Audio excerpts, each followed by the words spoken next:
What's up, you guys? Sean Ross Sapp, welcome to Fightful. It is May 20th, 2024.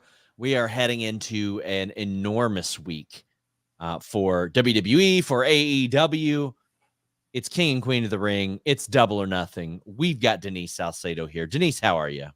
I feel like someone needs to press the reset button on me. You know, like those days where you just feel like you feel all out of sorts, but then like the second someone resets you and you come back on, you're like, oh, it's me again. I don't have a mute button or a reset button, but I do have a mute button. Wait, am I muted? Or did you, Son, you muted yourself? Yeah, I muted myself. I was like, wait a minute, this is having the reverse effect. Reverse effect of what? Of mute. Muted. Anyway, leave a thumbs up. I'm a little out of sorts still, guys. I'm back full time starting Wednesday, so I'll be on the AEW post show. I'll be on the hump. I'll be on this Saturday's post show for King and Queen of the Ring. Denise will also be doing one on her channel, but I'll be live after AEW Double or Nothing as well. Don't know. I won't be here Friday, actually. I'm throwing out the first pitch at the Lexington Legends game here at Are you really? Ballpark. Yeah, I am. That's pretty cool, actually. Yeah. Is that your first time ever throwing out a first pitch for anything? It will be. It will. Are you nervous? A little bit. I played a little baseball back in my day, but you should practice beforehand, Sean, because nothing's. Who was it? 50 Cent? Was it 50 Cent? The one when he threw the ball and it went like nowhere, and that was so embarrassing. I've seen so many. The mayor of Cincinnati had a really bad one as well. Like, yeah, you don't want to be that guy. Shout out to Kate for helping make that a reality. But leave a thumbs up. Tap that bell for notifications. We're also going to be giving you guys Bet Online AG odds for King of the Ring and Queen of the Ring. So check that out. And also FightfulSelect.com. We had news on Mark Henry's contract being up soon. We've got news. We got the Raw plans. We got Raw producers. A bunch of exclusive news over at Fightful Select. But Denise, WWE Raw. I got to say, I have talked so much about how when WWE does something like King of the Ring and Queen of the Ring, they need to show us how important it is. I feel like over the last month, they have shown us how important it is. From having people like Randy Orton involved, to having people like Braun Breaker seething at the fact that he's not involved, to having these matches main event the shows. I feel like and not only that, expanding the field to 16 again, like it used to be. I really like it. Like I have really enjoyed this presentation, and I'm all on board with Gunther. I want King Gunther at this point. We'll talk more about that later, but how have you felt about the presentation of this so far after, last year we had heard they were bringing it back, but the world title tournament sort of took precedence? I was not excited when they first said that it was coming back because I was like, oh, it's just going to be what it was last time. And I don't even remember how it was last time because it wasn't even good. And that was sort of my feelings heading into it. But the second that they named the pool of competitors that were going to be taking part in both the queen and the king, it made it more right away. I knew it. I'm like, okay, if you're putting these people in here, this is going to definitely be something that's a lot better because even just like the first round matches that we got, all of them were really good matchups. Like you were excited just by the names that were put out there. And so from that, I do think that the Queen of the Ring has been a little bit more unpredictable. I think from the very beginning, the King of the Ring has felt like, okay, this is definitely Gunther's to win. There was a tiny, tiny little seed of doubt going into it today in his match with Jey Uso, but I'm glad that everything is pretty much staying as is because I think that the direction that they're headed in is the right direction to do with Gunther. As for the Queen of the Ring, that one's been like completely unpredictable. Of course, a lot of like the earlier matches, they went as predicted, but in terms of like what we're possibly going to be getting for the finals, which is either going to be Lyra and Nia or Lyra and Bianca, those were not either options that I had predicted at the start of this whole thing. So I do love that at least one of them has been unpredictable in a way that is cool and one that has been predictable in a way that makes sense. Guys, we're going to get into our review. Leave a super chat, leave a humper chat if you want your question or statement read on the air. That's how we interact with you guys the most. But of course, if you're in the chat, just show us some love in general. Share the video, leave us a thumbs up. You're going to see some good changes coming to Fightful YouTube. We're going to bring you guys some new content, some new looks. Gonna switch things up a little bit here, but I also want to encourage you guys, even if you can't support us financially, there's some other ways to do it. Like I said, just sharing the video, whether it be on Facebook where we're still trying to get a foothold, or Threads, or you can leave a nice review over on our audio platforms. I don't care what it is, whether it's Spotify, Amazon, Apple, whatever that may be. We are a video first platform. So anytime you leave those nice reviews, I cannot tell you how much that helps us, including for our sister YouTube page, Fightful Overbooked, that does some incredible stuff over there. They just interviewed Billy Corgan. We dropped like 3 interviews last weekend. Zaya Brookside, Myron Reed, and we were the first outlet to speak to the former Reggie Scripts. He's now going by Sidney Akeem.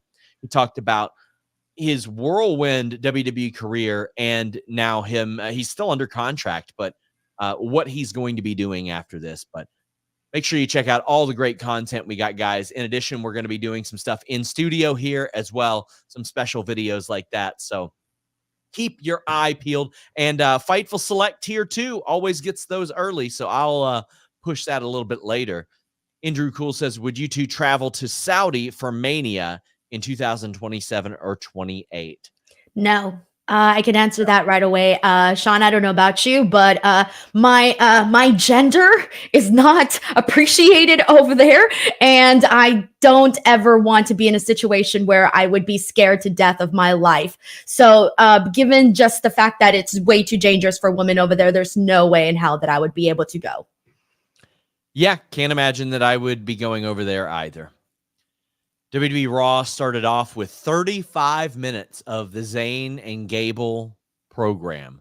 Zayn basically scolded Chad Gable for a good amount of time before Chad Gable came out.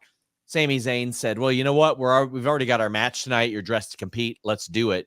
But Gable, worked in berating his team, from Maxxine, who should have been in Saudi Arabia for Queen of the Ring, to Tozawa, who did not soften up Bronson Reed whatsoever, to Otis, who is getting over big time because of this. We will wait and talk about that after this match. But Chad Gable getting in that heel work, there was an awful lot planted for this entire situation tonight, Denise. This felt like the Chad Gable show throughout the duration of this program, even though I don't know if I don't think he's going to end up winning the IC title. Maybe he will. But this was a Chad Gable led WWE Raw tonight. There was a lot of different segments. How many did they have? Like 3 or 4 that they had throughout the entire show. But I loved it because I thought that they paced it out very nicely. To all of a sudden, if you were to say, hey, Denise, what was one of the biggest things on the show besides the King and the Queen of the Ring tournament? I'd be like, okay, well, everything that's going on with the Alpha Academy and Chad Gable, all of that stuff has been it's been funny, and it's also been sort of grabbing you in an emotional way, right? Because you're fans of Otis, you hate seeing this like rift between Chad Gable and Otis and the way that's all going down. But to get into the actual matchup portion of it all, I loved everything that they did here from the very beginning, with Sami Zayn opening up the show, to Chad Gable coming out and basically saying that he's not manipulative, that he's actually too nice. I thought this is exactly what a person who's too manipulative would say. And so Chad Gable was hitting all of those check boxes there. And so then afterwards, with all of the Alpha Academy not wanting to cheat, not wanting to hurt Sami Zayn throughout this match, and Chad Gable getting super fed up with all of that. I loved that played into the rest of the match, but the best part I thought was definitely the ending with Otis basically getting slapped again. How many times can you get slapped in the face until you eventually fight back? And so I'm thinking, oh, he's finally going to fight back, right? Otis is going to do something. But instead, they actually took me by surprise in the sense that Otis gave in to Chad Gable's demands. He bought right into it. And so instead, he sort of created this monster by, well, for like a split second, because it didn't really last too long. But for this moment, he created this monster by going in and attacking Sami Zayn and costing him the match heading into the pay-per-view. So I loved the match portion of it all. And I loved that afterwards, we still got Otis trying to basically talk to Sami Zayn and figure all that stuff out, because that's the thing. Like, this isn't just like, oh, Otis is a bad guy or Otis is a good guy. Otis is a good guy who did a bad thing, and he did it because for whatever reasons he wants to keep his friendship with Chad Gable. He was brainwashed. Whatever the argument is, I thought that the story that we're seeing right now unfold for Otis is great. And it's the other thing that I was thinking about was Otis got one of the best reactions tonight, especially in this program with all of these guys. I even thought he got louder cheers than Sami Zayn, which is kind of crazy to say because Sami Zayn is one of the most popular faces on the show. But Otis, man, Otis was getting lots of love tonight. So another great part of this segment was Gable starting to get the angle, "You suck" chance. Yes. Mr. Showtime brings that up. Will Chisholm says he loved it. Mr. Showtime said it was awesome. And Mr. Acosta brings it up as well. This is getting so many people over. Like, Tozawa is going to be Tozawa. I don't think he's going to be the big beneficiary here. Maxxine isn't probably going to be the big beneficiary here because of the in-ring limitations. Otis is getting over big because then he went and he apologized. And you and I have interacted with him on a personal level. Like, he is very much like the on-screen character that we see. Like, he is very funny. He's got a great sense of humor. But when you see him being this sincere, and even Sami was like, yeah, I can't be mad at you. I know you're a good guy. This added a lot of gravity to an active champion losing a non-title match, which I usually don't like. But with this, it got a bunch of people over. It got Gable over more. It got Sami over more because he's a forgiving, good dude. Otis going and apologizing. But, ooh, what we saw afterwards was the Creeds, who have desperately been in need of direction, Denise, backstage giggling with Chad Gable. And Chad Gable saying, remember what I said, or think about what I said. Otis seeming like he's going to stand up for Gable. However, Gable's like, no, I got you your flight to Saudi Arabia. You're good to go. There's an awful lot to this. This storyline right now involves Maxxine Dupri, Akira Tozawa, Sami Zayn, Otis, Gable, the Creeds, and also by proxy, Ivy Nile, who is with the Creeds, but also teaming with Maxxine.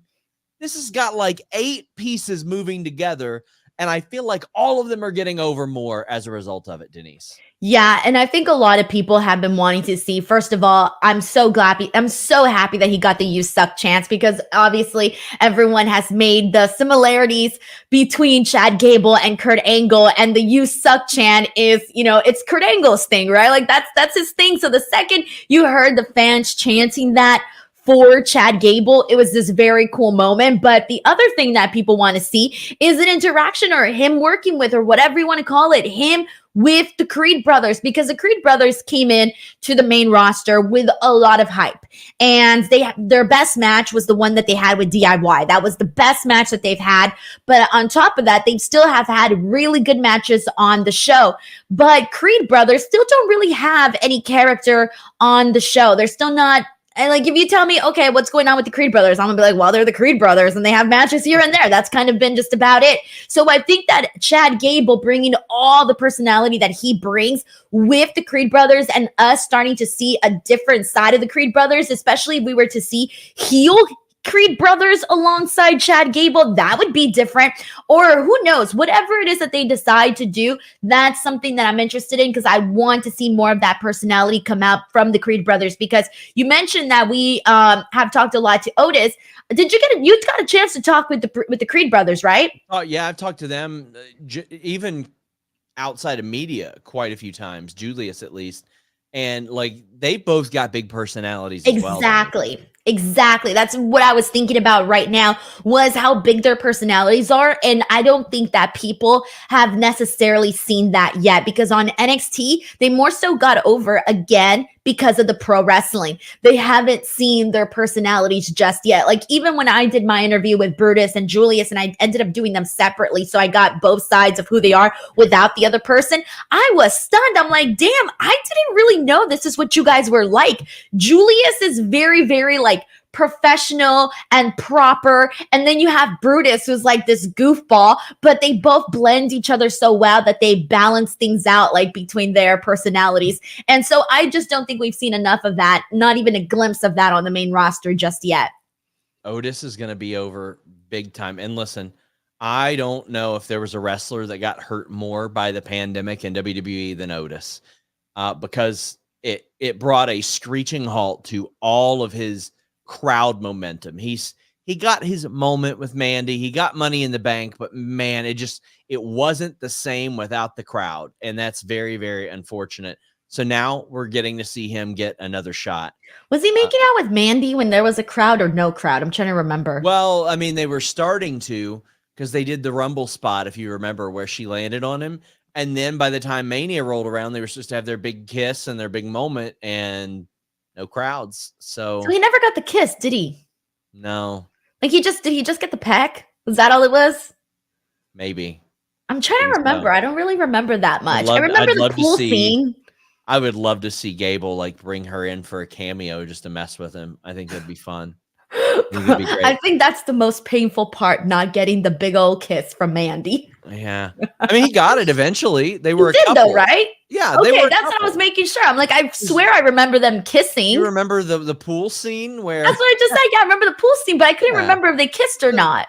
They did, right? They asked Zack Ryder or Matt Cardona if they could use his pool for that. And he was like, you fired me. No.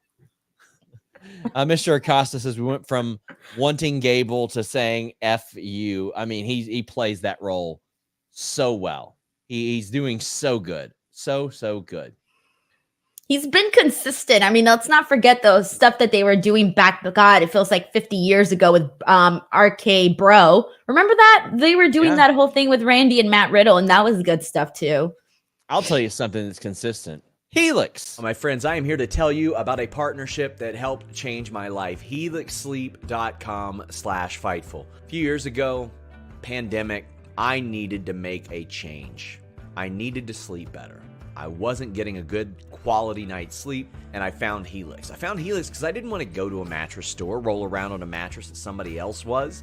So I found Helix, and I found just thousands of 5-star reviews online. And then I took their online quiz. I was matched up with the Dusk Lux model, and I've been sleeping good ever since. I've slept better and more quality nights since then than I did in probably the 10 years before. And they have a variety of mattresses that fit your needs. They've got great reviews, not just from people online, but Good Housekeeping, GQ, Wired, all that good stuff. It is comfort designed for everybody. If you need something that cools you down, if you're a plus-size sleeper, if you need something that aligns your spine, HelixSleep.com/Fightful has you covered. There's always a great deal over at HelixSleep.com/Fightful, including the ability to get their free Dream Pillows with your order at HelixSleep.com/Fightful. Shipped straight to your door for free. You can try it out 100 nights risk-free, and if for some reason you don't like it, they'll come and get it for you. You've got nothing to lose, but a great night's sleep to gain. HelixSleep.com/Fightful. I was telling Denise off the air, I replaced like a bunch of furniture in my house. The only thing I haven't really replaced lately is the Helix Sleep mattress. It's fantastic. They got a Memorial Day sale going on right now. 30% off all mattresses, plus 2 free pillows. The Elite and Luxe models will be 30% off, plus the 2 free pillows. And then the Core models will be 25% off, plus 2 free pillows as well. Check that out, guys. I know that sometimes you might be like, oh, should I spend that on this? You spend a third of your life in your bed, and you're there ideally every single night. So it's well worth it. Well worth it. Jay Hudson says, Sean and Denise between MJF and Roman Reigns, whose return will be the most awaited, but also bring the most views and most impact to social media. Roman Reigns. Well, I think that everybody kind of knows Roman Reigns is coming back. We just don't know when. I think MJF will come back soon, within the next month or so. I don't care what anybody says. I know that guy. He's sneaky. He's very, very sneaky. That's my prediction. I mean, listen, the viewership in AEW has fallen off quite a bit of late, which, hey, you know what? So is WWE Raws. They're just doing strong numbers in live events and doing everything else. Right now, Raw is without Rhea Ripley, CM Punk, Seth Rollins, arguably their three biggest stars, and Drew McIntyre was barely on this show tonight. So, like, you're missing four of your big stars. I think they picked a really great time to do King of the Ring because Roman's gone, The Rock's gone. I think Romans will naturally have more on social media because of WWE's bigger by scale. I think that MJF's, I don't know what it'll do long term for AEW's viewership, but if it has a significant boost, boy, that'll be pretty telling about his drawing power. And hopefully it does. I hope that both of them bring a pretty big boost there. I do think that MJF, when he returns, I do think that it will be a big boost for AEW because a lot of people do miss him. Like, I say this all the time, but he feels like so much of the DNA of AEW is, MJF is a big picture of that, and a big part of that, excuse me. And then when you think about Roman Reigns for so long, we've only been seeing heel Roman Reigns. We haven't seen babyface Roman Reigns that is actually loved and wanted by the fans in such a very long time, if ever. And so the fact that that's incoming, I think that within itself lends to a lot of interest of like, okay, well, what's it going to be like? And what's going to happen when he comes back with the bloodline? And when are we going to get The Rock again? And so for that reason, I did go with Roman Reigns just overall. But that's not to say that when MJF comes back, it's not going to be big for AEW on their side of things. Our good friend Terry Allen Jr., great to see you back in the chat, says during pay-per-views, they had wrestlers watching live while Kathy Kelly was hosting. Do you guys remember these and desire to see that again? I don't know, Denise. Do you remember these? A little bit. Any particular notable instance where you might have been present for one of those? Oh God. 2019 watch along. It was just, God, I don't even know what to say. Like, you got to understand, like, that was my first time ever going. Let's add some context. Denise had just got hired by Fightful, and then she's there, trying to make a good impression at WWE, some possible aspirations. I was shy too. And what happens? The Fiend versus Seth Rollins, Hell in a Cell, where Denise has to sit there and be like, oh. No. Sean, there's a picture and some people have sent it to me and I'll find it somewhere. It's all over the internet. There's a picture where I'm literally like, I have like a smile, but you can see that my smile is the regular smile, but my eyes are saying the truth. And I had this moment of like, oh my God, what the fuck is happening? And thankfully, I know some people don't realize that was me, by the way, especially because I look so little there. But when the way that Sean Waltman responded, the way that he reacted, he went off, right? Yeah. And so like, all I could do was just sit there and smile. And I'm like, I'm not trying to, I'm not going to trash the product on their television. I don't have that ability to do that, especially though, like then that was like terrible. Yeah, right. That's not what I was there for. And so then Sean, he has this epic reaction and you can watch that online too. And I'm just sitting there like, well, Sean brought me, so I'm obviously going to be respectful of his thoughts and his opinions. But it's like, it was just a whole thing. It was just a whole thing. I didn't know what to do. My God. SAS says, with how heavily Ivar has been featured under Triple H, can you see the Viking Raiders getting a big push when they return? SAS, unfortunately, this is an if they return situation. Eric's injury is very, very serious. Ivar's injury is a TBD right now. And he and Edge, I think, might be the only two guys to come back from a double fusion. And he has treated every match like it's his last since then.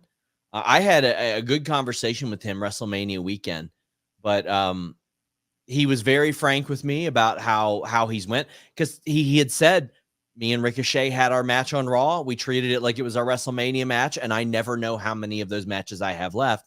Also, Valhalla, Sarah Logan is pregnant again, so that that'll be at least a year likely that she's going to be off of TV with maternity leave. So there's a real chance that we might not see them again. I hope that we do, but it's not a guarantee. Jonathan Corona says, want to ask you guys both your opinion, who is the best commentator? Could be WWE, AEW, or even TNA. I'll give you a few. My favorite play-by-play guy right now, Michael Cole probably is my favorite play-by-play guy because he's really getting to kill it. But Ian Riccaboni is a favorite. Matt Raywold, I think in TNA, is doing really well. And I really, really like Veda Scott's work as well on the indies. I like Tom a whole lot. I think Tom Hannafin, I like what he brings to the really table good on TNA. I think he does really good too. I like Pat McAfee for the personality, and I think he's bringing the personality a whole lot. And then of course I really enjoy Excalibur as well. I do like his work. I like Taz, especially when he brings like the insight when it comes to explaining moves and what they do. I think he does really, really good at that. And then also somebody that I don't think has gotten enough. Someone who I think has gotten really so much better is Vic Joseph on NXT. Oh, yeah. And I feel bad because I don't think enough people talk about it, but I do think he's doing a great job over on NXT. We get an interview with him coming pretty soon. A reminder, guys, if you want your questions or statements like those read on the air, answered on the air, donate a super chat here on youtube.com/Fightful. If you're watching on X or wherever the hell you're watching. Humperchats.com. That's HUMPER chats.com. If that ain't enough for you, FightfulSelect.com. Every week I do a Q&A. Corey Brennan has been doing some, our NXT insider. We've also got the Fightful Select Discord. If you're sick of Twitter, all that stuff, or even Facebook, man, it's horrible over there too. Go over to our Fightful Select Discord. It's horrible everywhere, Sean. It's horrible everywhere. There's no beautiful place. I get messages. Discord, you said. Fightful Select's Discord is unanimously wonderful. But I'm old and don't know how to use Discord, okay? Like, I don't even know how that works. But, TikTok sends me messages telling me to turn on my anti-bullying protection. And I'm like, it's on, bro. I already turned it on. But every single week, they send me another message, anti-bullying protection, anti-bullying protection. Like, their own bullying protection does not work at all. I could turn it on this show. We get the EO Sky underwater video package, and then she has a slapper with Lyra Valkyria, who gets the endorsement from Becky Lynch continued. Punks or Punk says it was incredible. JFC and Yana says IWC says they want unpredictability and stars made then cry. They were fine if Tiffany made it to the end, but not Lyra. I like both ladies. This tournament actually means something. Io really sold her reaction after the pin.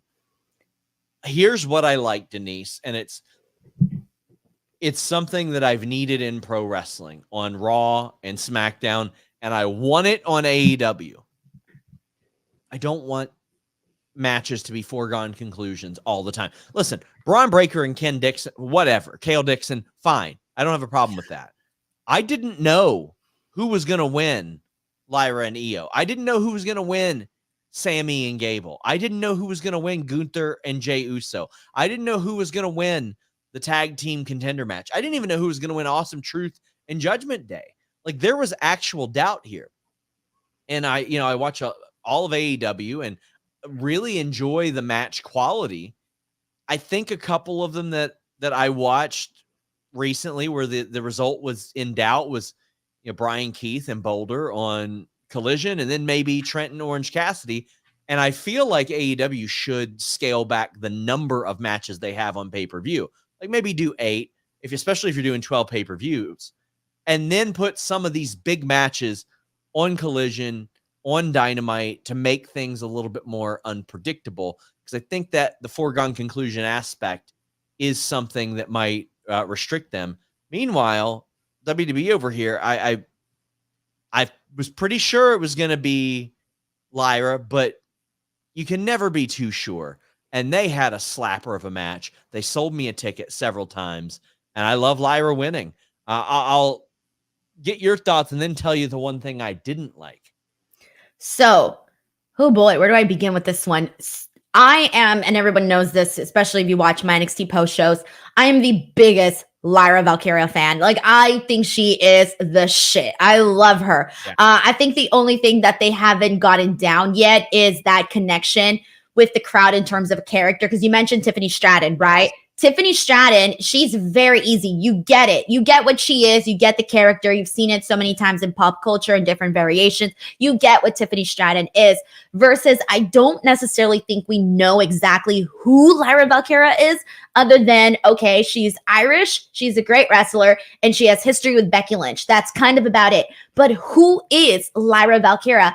And that was something that I think I had mentioned before on my NXT post show, where I feel like she impresses people in the ring, and she even did good with a lot of her promos that she had on when she became NXT Women's Champion. She had a lot of strong babyface promos, but then it kind of faded and there really wasn't anything else. So I do think that we should see some tweaks from Lyra, but I think that just the fact that she goes out there and she wrestles the way she does and she hits the way she does, that alone is going to get people cheering for her and caring about her matches, because that's so important. Because you've gotten now to the point that every week, especially I'm just talking right now for women's matches, you know who the fans are going to care about when they're wrestling and who they're not going to care about when they're wrestling, because we see it. We see it in the crowd reactions. We see it when they come out. And Lyra is a new person on the roster. What'd she say? 3 weeks now that she's been on the main roster, and she gets some pretty nice reactions. She doesn't get Tiffany Stratton or Jade Cargill reactions, but she gets some really nice reactions. People care.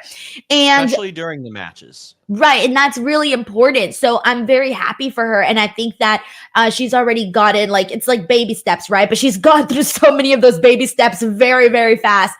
And so now that she is this specific match with Io, oh my God, I freaking love this match. But here's the thing. Even saying that I'm the biggest Lyra fan, I thought Io Sky was going to win this. I'm like, oh, they're going to throw her a bone and, have her make it all the way to this match with who I'm predicting is going to be Nia Jax. And I'm like, okay, that's going to be really fun, because you're going to have Io Sky who's like flying all over the place, and Nia Jax was this big, scary, bigger person, and they're going to have a fun dynamic. That's what I thought was going to happen. So when Lyra won, I was genuinely surprised that she won. But there was so much fun stuff in here. I mean, the crossbodies, the double kicks, the freaking pendulum swing. I mean, everything that they were doing was so good. This was one of my favorite things that we saw on today's show. She got a good reaction for the submission attempts too, and Io going into the crossface. The match was phenomenal. I'm great with Lyra winning. Here's the one thing I didn't like, that promo afterwards. And it ain't her fault. She didn't write the promo. Which one? Was it the one which was being interviewed? Or the one backstage? One where you got a new, young, unbelievably good wrestler, and they go, I know it's hard. I know it's a lot, but all you got to do is believe. They used to have Ricochet come out and say that shit. Ricochet, who can do 630s and all these flips, and also one of the pound-for-pound strongest dudes. It's like, I don't know if superheroes are real, but if you believe, I'm like, what are you talking? These are incredible athletes. Lyra Valkyria is an unbelievable athlete. We see how good she is. You can't pull that. You gotta believe shit on us. She's just real good. That's it. Like, and I understand, like, sometimes you're gonna have underdogs. That I don't think you do you gotta believe. It's just, holy shit, I did win this match against a person who was world champion last month. But also, she should be confident in herself. She should be able to, and she was, and that's what she said. But I hope they don't just continue down that road, because I feel like the crowd might end up revolting against her when you've got Becky Lynch, the world champion, being like, yeah, here she is, pointing at her every time. Vibes, yeah. Yes. Like, I fear that they might do her more harm than good with that. And right now, it is abundantly clear that she belongs near the top of the card and will for a very, very long time. Now, sometimes that can work out because you can get a little bit more edge, but I think she's killing it right now. And hopefully they don't do her more harm than good. Vin says, agree, the audience doesn't connect to her. I noticed it in NXT as well. There's something with the accent and the enunciation of the words that perhaps disconnects her from the fans. Happy birthday, Hollywood. Thank you. I don't think it's that. I think it's the lack of character, because here's the thing. We almost get two different Lyras. All right. So we've seen okay, so I'm talking NXT right now because that's where I'm more familiar. Obviously, we've only gotten just a brief look at her on the main roster. But on NXT, when she wrestles, when she's in her gear, you know, she comes out in the ponytail, she comes out with the big feathers, and that's like the look that she has, right? But when she does promos and other things, and when she's in her regular clothes, she comes across a lot different. She comes across as like more classy, more glam. And so that tells me that her in-ring gear and how she appears in ring is not really who she is, based off of what I've seen her, the way that I've seen her dress and the way that I've seen her style and her fashion sense when she is in regular clothes. Because you can tell, like, everyone has a certain unique style. And so you can tell when it's somebody's, it's hard to explain. I really love fashion. I really love clothes. Yeah. So that's how I was able to tell, like, hey, this isn't really fitting who she is. And I don't know why. Yeah, I don't think it's accent or enunciation. I think that's fine. I think that she is starting to connect, or she does connect with the audience. It just, there's that little something. The same thing I thought about Swerve when he started off in NXT. There's that little something, and she's gonna find it. I know she's gonna find it. It comes with like presence. It comes with its presence. It's the way you dress. Sure. It's what you stand for. And I think that's what we don't know just yet about Lyra. I wanted to address this because of the AEW thing. Somebody said, or A-Shock says, at this point, should AEW listen to people about the optics? Listen, they are doing something. You know what? I'll break it tomorrow at noon on FightfulSelect.com on the free tier. They're doing something after specifically listening to fans. Noon Eastern, FightfulSelect.com, the free tier. So even if you don't want to plop $5 down, you can get it right there. Kim says, do you think Mark Henry will come back to WWE? So Fightful Select reported today that his deal is expected to expire. I would love to see WWE do the type of thing that like WWE or the AEW did with Sting, where they make a big deal out of somebody's last match type of thing. Mark Henry does not need like a 20-minute match, but he never got his last match. And I feel like they could orchestrate something to where he gets, and with that, he's got to have his theme song, all that stuff. And maybe he hits the world's strongest slam on somebody, ends up putting him over. I would love to see one more out of Mark Henry. I think he goes back. Denise, you've interacted with him a few times. What do you think? Give us a scoop. My weekly Saturday co-host. So I don't know what the plan is or anything. Don't know. Listen, no idea. All I'm asking you is to fish information out of your co-hosts on other platforms.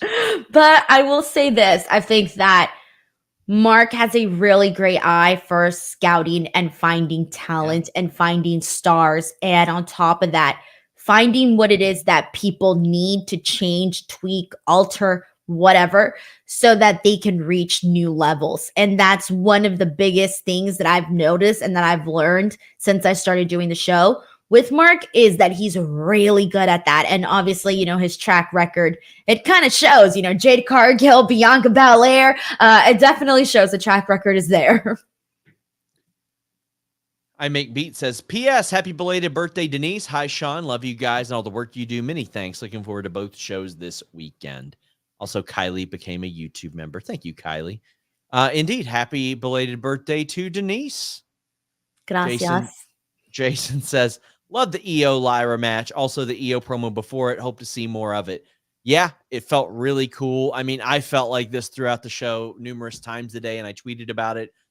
I shouldn't be amazed by the production at this point, but I still am because of how bad it was for so long. we got told about how revolutionary and important Kevin Dunn was for so long. And as it turns out, no, he actually sucked for a very long time. So there you go. It was just all we knew. That was the only thing we knew. We're dumb. We didn't know any better. We didn't know what we didn't know. Yeah.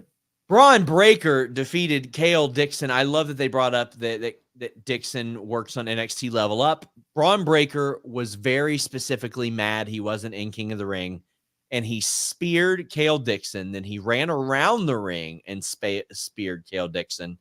And then the referee stopped the match. Then the referee helps up Kale Dixon, and he eats another spear. Later on, Pierce confronts Breaker. Before we get to the backstage stuff, ooh, I liked this. I don't need to see him against jobbers every week. Let's put him up against like Tozawa or somebody like that next week, at least somebody on the roster. But yeah, this is going to work. He fits every bit on the main roster.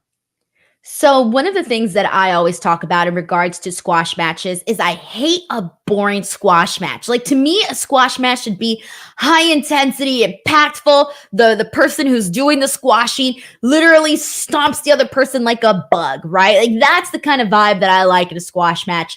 And there are times when you don't always get that. Now, speaking specifically for Braun Breaker, for the ones that we saw on SmackDown, they had been good, but after a while, they're pretty much the same thing, right?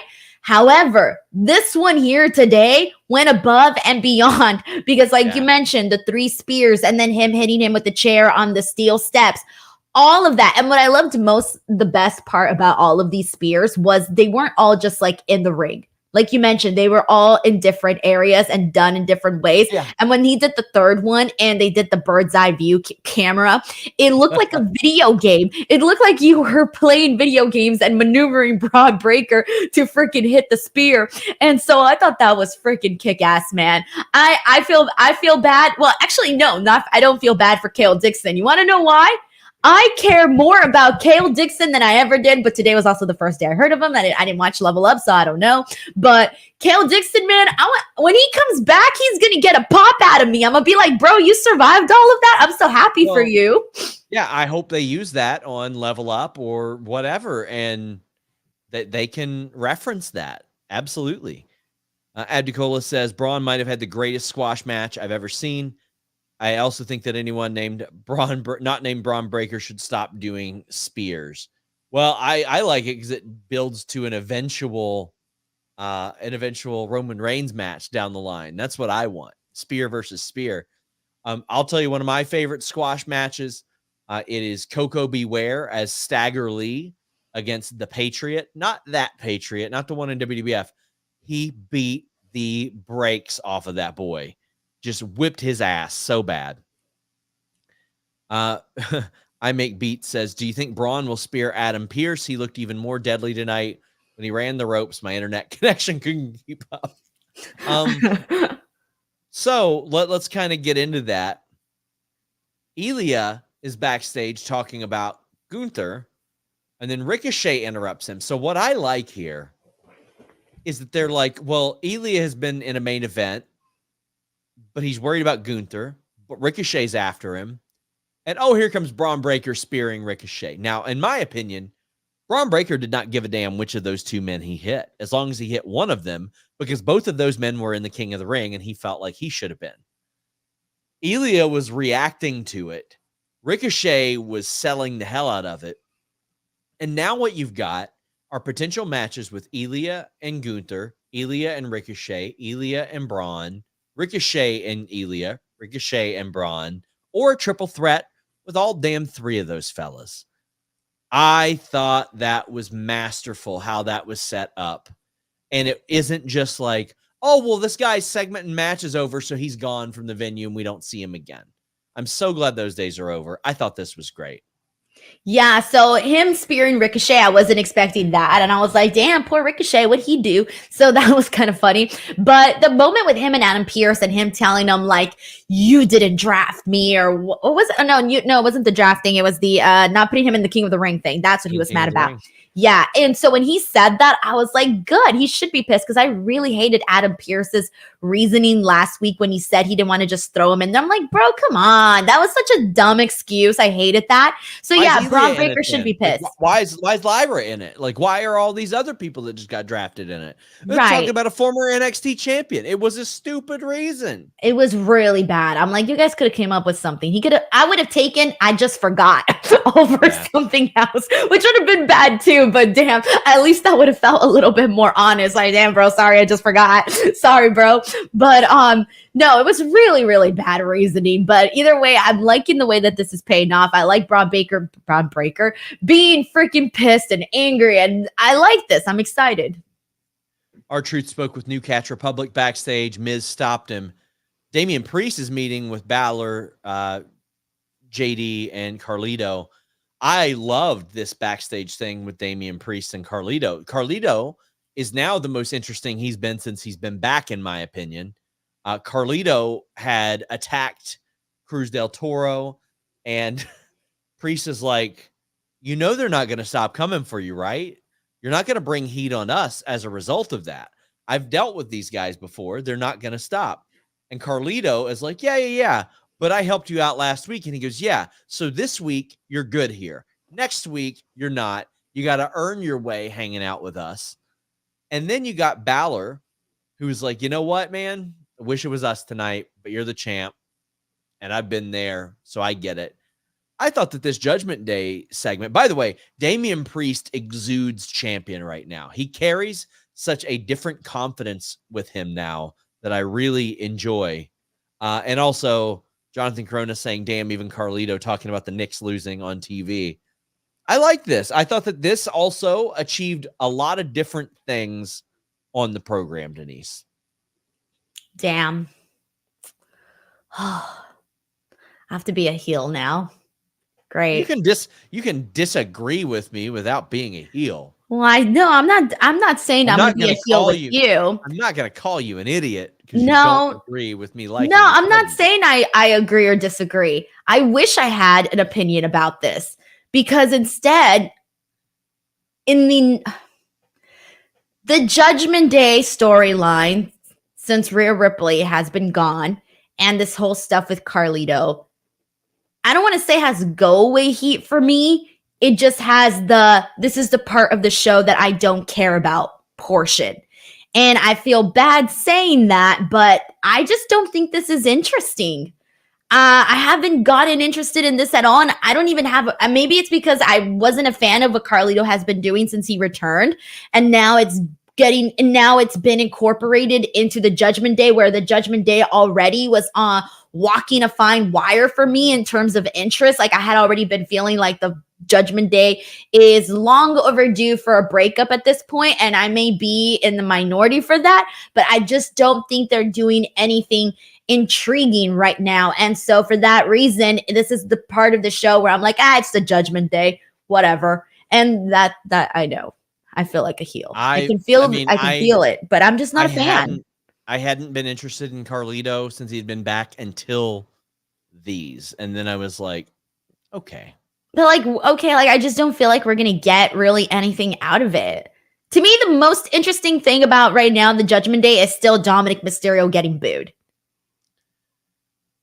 There's also the Liv and Lyra backstage interaction where Liv ended up throwing a punch. Mr. Acosta says Liv and Finn came out of the same car, by the way. Same car, different shots in the intro. Interesting. Awesome Truth defeated Finn and JD McDonough, thanks to Braun Strowman coming out. I like that it set. I love R-Truth using the attitude adjustment as a finish. I like that. I don't need to see this title reign continue that much longer. I saw it. I would have been happy if it lasted a week, honestly. But I think the bloom is off the rose there, and I'm ready to see them move on. The bloom is off the rose. Yeah. I'm going to steal that one. You know which saying of yours I stole, by the way? What? It's been like 2 years. Oh, that one too. But 2 years ago, I forgot what we were talking about, but you were like, I'm happy as pigs and shit. And so that now was that's my my new grandmother, saying. yeah. I love that saying. I'm happy as pigs and shit. So I say it all the There's, time now. As nervous as a cat shitting razor blades is another one. Yeah. I've heard you say that one, but it's too long that I forget it. It ain't that long.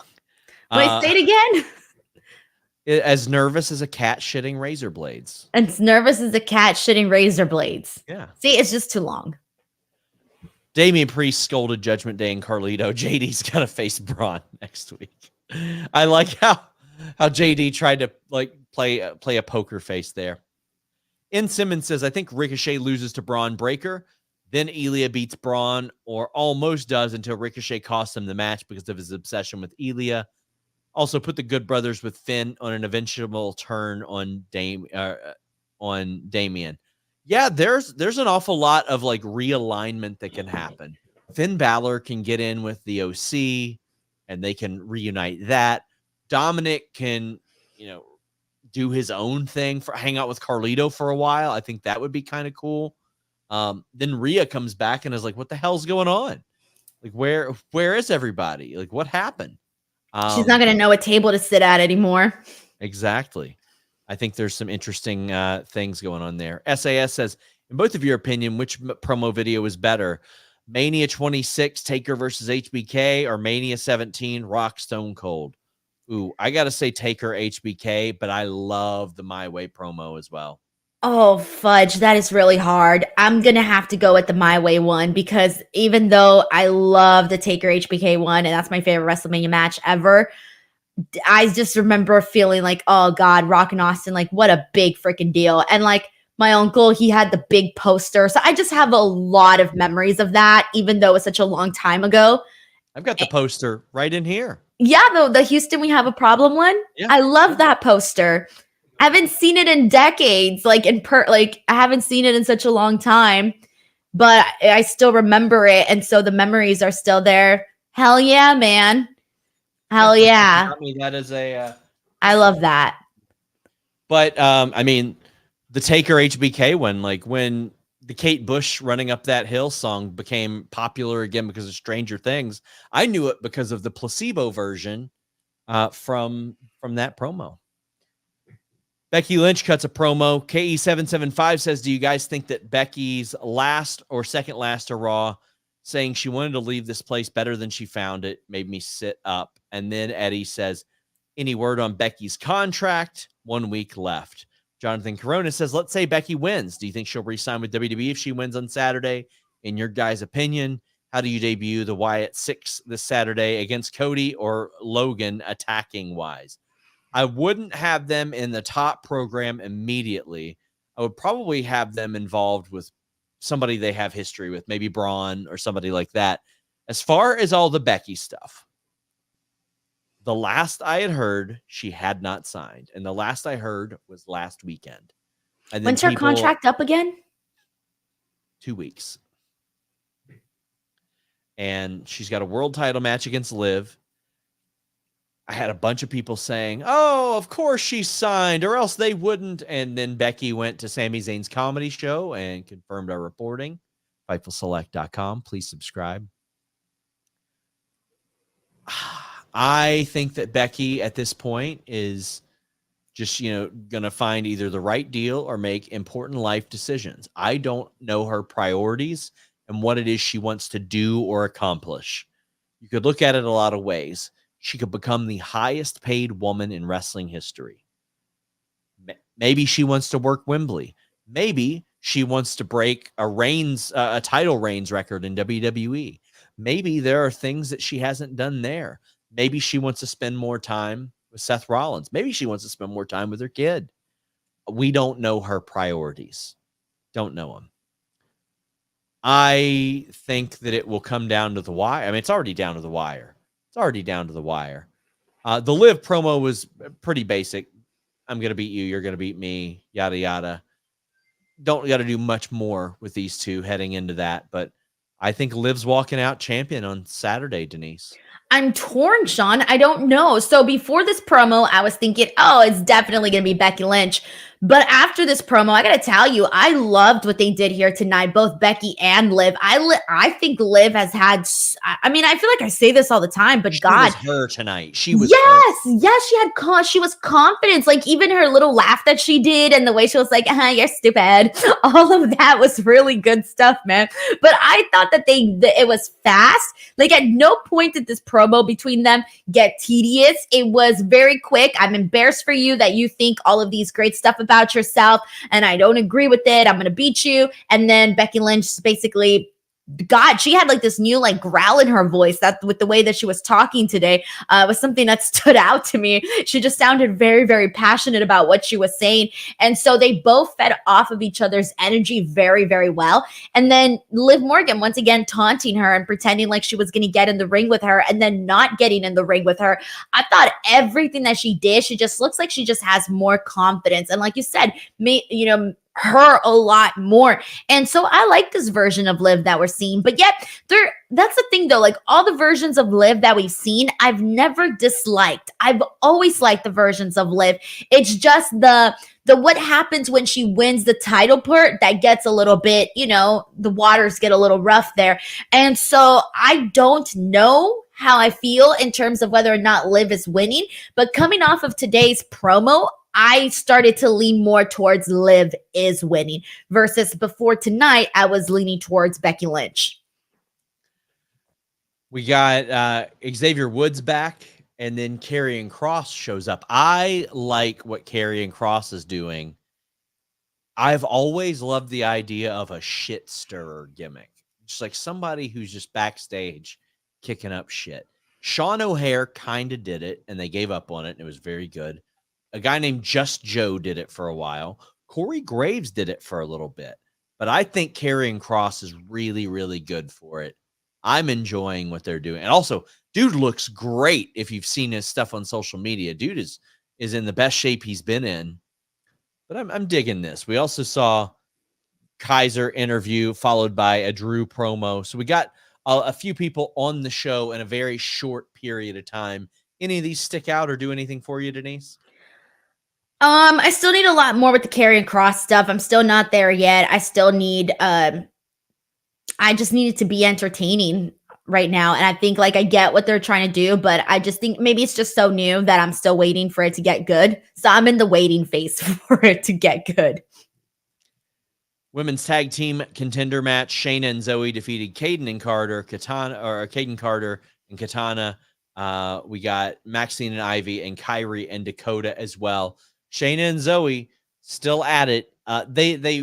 It feels like we've seen every combination of women's tag team title matches or women's tag team matches, but I'm glad that they don't just give up on these teams immediately. Like Shayna and Zoey do work well together. Anything about this one stand out to you? How are you feeling about this? It's not for this Sunday or this Saturday, by the way. It's for a future title match. So really, do we want to get into the Sonia Deville stuff now, or are we waiting for that for later? Yes, Sonia Deville made her return, showing up backstage, talking with Shayna and Zoey.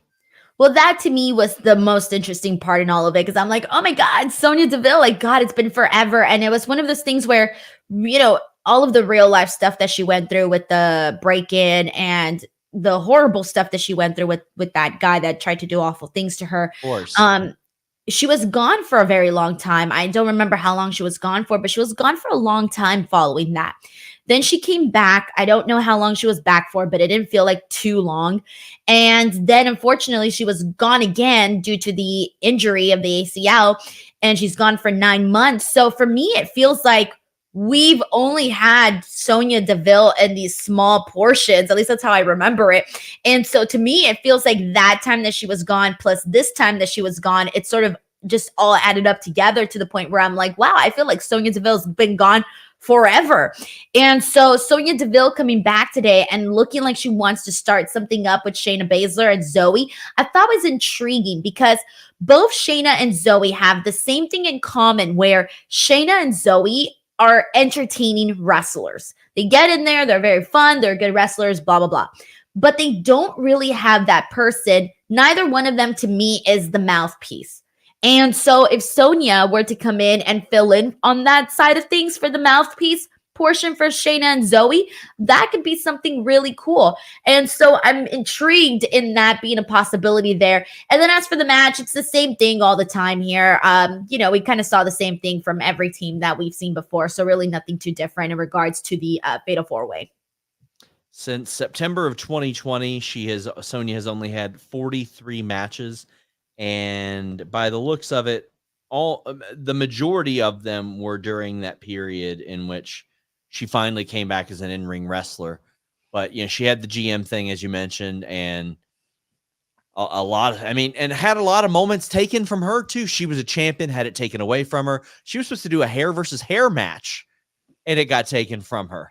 Like, there was a lot of stuff in the works for her. Her and Chelsea were a lot of fun. I remember that. And then, God, I remember thinking the tag team titles were cursed. And, oh my God, it's just been so much that's happened. So hopefully this is like the better run for her, or like the best version of it. Dakota also got busted open during that match. This weekend, we got 2 pay-per-views. There's the PLE on Saturday. There's a pay-per-view on Sunday. Plus, you got Mike Tyson, Jake Paul, all kinds of stuff. You had a big boxing fight this past weekend. They just announced Anderson Silva and Chael Sonnen. If you're spending all this money on pay-per-views, I got something to help. Buying pay-per-views on NordVPN.com/Fightful is going to enhance your pay-per-view buying process. Now, one subscription to NordVPN has so many different benefits, but if you're a big pay-per-view buyer like myself, UFC, boxing, pro wrestling, all that good stuff, any combination of the 3, if they're doing a fight circus or something like that, this subscription will pay for itself after 1 or 2 pay-per-view buys. Change your virtual location, pay for it at the prices that other people are paying for it in the UK, in Australia, etc., and you can get different interfaces. Maybe you don't like Peacock and you want to check out the WWE Network the way that it used to be, the way that it was designed to be, the easy navigation, so on and so forth. Maybe you want to watch AEW without commercials. Maybe there's some other overseas services that you can't subscribe to and you want access to them. NordVPN.com/Fightful gives you that with a great deal and a 30-day money-back guarantee. Even better, 24/7 tech support, so if you have trouble navigating any of it, they can help you out. Fastest VPN on the planet, NordVPN.com/Fightful. Years ago, I used another VPN and I did not like it, and I hit up one of my friends and they said, use Nord. I did. I loved it. And then I hit up Nord and I said, let's work together. Love those fellas. King of the Ring, Gunther, defeated Jey Uso. Dick the Cock Johnson says, we have caught and compromised to a permanent end. Yeet man, Jey Uso. He's done, Denise.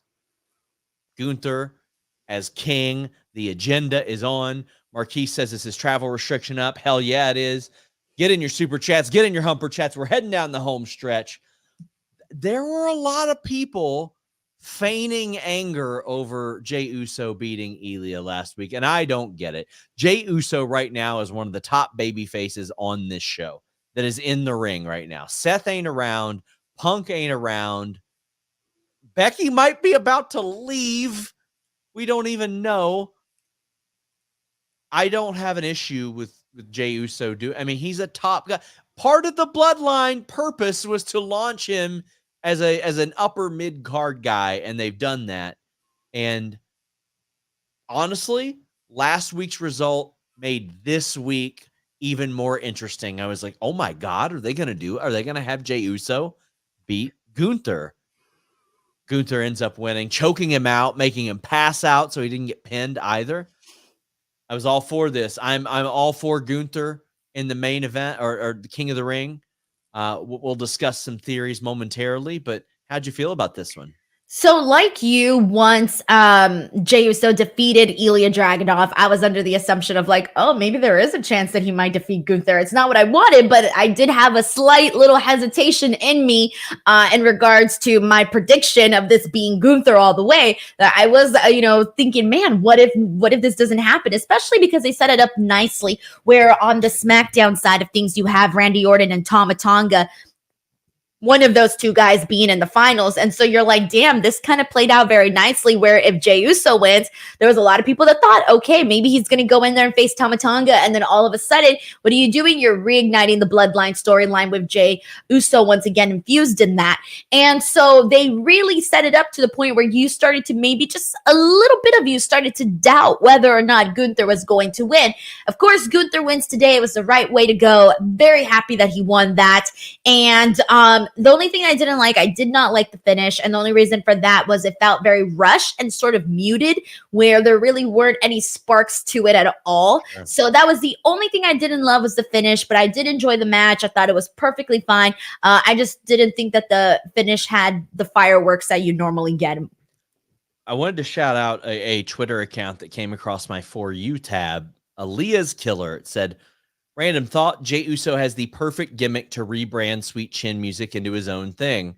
It can be the Yeet Chin music, and then every time he stomps, the crowd chants Yeet. That's great. If I saw that, I would immediately be like, okay, that's it. And if I'm Jay, I'd be like, listen, I know I don't have that many other moves, but if I don't got to jump off the top rope all the damn time, hell yeah. That, what that kid posted, brilliant stuff. And somebody should have already thought of that in WWE. That is one of the better ideas I've seen. Really good. Shout out to them. N. Simmons says, I wanted to see Jay win just to see Alex Palowski's reaction. And Tamel says, I didn't get my King High Chief Yeet. If I don't get my glow in the dark briefcase, I'm showing up at WWE headquarters. I don't think Naomi's going to win that, but I Make Beats says, hey, in the UK here, couldn't sleep, so stream draw live. Now watching the post show. Love Jay, but Gunther is my favorite WWE guy. So happy he won. Hope he faces Orton. Stoked for Logan Cody, not going to lie. Wanted Io to win Queen, but now my money is on Lyra. Peace. I'm so glad you're hanging out with us, regardless of where you are. And thank you for all the Humper chats that you sent. Thank you so much. So that's the interesting thing. It looks like common sense based on babyface heel. It might be Randy Orton versus Gunther. There is something uniquely interesting to me about Tama Tonga versus Gunther for a couple of reasons. One, the bloodline will cheat to help Tama Tonga. Gunther being pissed off at the bloodline is very interesting to me. Also, some people go, why would they do that with Tama Tonga? Well, his dad was King Haku for a while. So there is a bloodline reason for that as well. Although I think it's going to be Gunther and Randy Orton. And I think Gunther wins that. I think we get King Gunther. That makes the most sense to me.